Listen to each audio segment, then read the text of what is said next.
Վարդանես, դա միայն 3 է եղել, թե նախորդող պատարակների ժամանակ։ Դե գիտենք, իրենք երկուսն էլ փորձում են այն բոլոր արարողությունները, որ քահանաներին է վերապահված, անել կարգալույս լինելուց հետո, այսինքն սրանով ինչ որտեղ եկեղեցում սադրում են, փորձում են բախում հրահրել եւ հավանաբար դա անում են իշխանությունների հորդորով։ Ոստիկանական ուժերը, ազգային անվտանգությունը, քննչականը, նման, ասենք, լիազորություններ չունենալով, բայց ինքնիրավչություն անողներին հովանավորչություն են անում, այսինքն եկեղեցու կանոններով, կարգերով են մարդիկ, որ եկեղեցուց հեռացված են, իրենց աջակցում են եկեղեցու դեմ, եկեղեցականների դեմ, եւ այստեղ տեսնում ենք ոտնահարվում է մեր հավատացյալ ժողովրդի իրավունքը։ Հովանավանքում Տեր Սարգիսը պատարակ չի անում։ Չէ, այնտեղի քահանայի, որ այո, այն եկեղեցում տարուց ավել ծառայող Տեր Սարգիս քահանա Սարգսյանի իրավունքները ոտնահարված են եւ օհանավանի են բնակիչների, որոնք չեն ուզում կարգալույց եղած քահանայի պատարակի մասնակցել։ Նաեւ ինքը խաբեությամբ պսակներ, կնունքներ է անում, լավ իմանալով, որ դրանք անվավեր են։ Այո, եթե իհարկե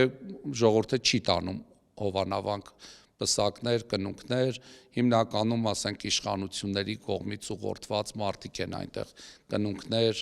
մեր պսակներ տանում, են էլ ցուցադրական, որ երևի այնտեղ արարողություններ են անվում, գյուղացիները խորապես հիասթափված են իրենից, սուտ մատնության, նաև զրպարտության հետևանքով, որ թե մի քահանայից դասը եւ առաջնորդ Սրբազան հայրը ապօրինի կերպով կալանավորվեցին, դրանից հետո իր հարգանքն ու հեղինակությունը գյուղացիների մոտ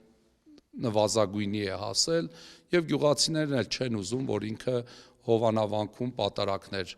ներմատուցի եւ մարդկանց խաբելով իբրև թե պսակներ, կնունքներ է անում, նաեւ հուղարկավորություններ։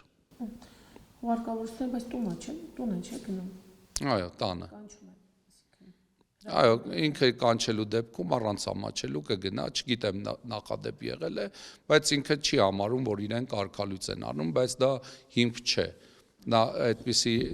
երբ որ մարդը կարգի մեջ չէ եւ համարում է, որ ինքը կարգի մեջ է, դա պատրանք է, ինքը իրականում կարգազուրկ վիճակում է եւ նման իրավիճակում ինքը չի կարող հոգեվորականներին բնորոշ արարողություններ, կարգեր կատարել։ Այս եկեղեցում Տեր Վարդանես հիմա ով է քահանան։ Հիմա Տեր Հայկն է քահանան, բայց իրենք ասենք ժամանակ առ ժամանակ հավանաբար ինքը փորձում է Տեր Հայկին սադրել, բախում հրահրել, որի դեպքում հավանաբար նախապես ոստիկանության կողմից աջակցության խոստում ունի։ Միայնակ է գալիս այստեղ։ Ես չեմ տեսել, ճիշտ ասած, այդտեղ մանրամասներին տեղյակ չեմ, բայց ինքը նման բաներ անելու ձեզանից իմացա, որ եկել է, բայց նման բաներ անելու իրավասություն չունի եկեղեցական կանոնական առումով։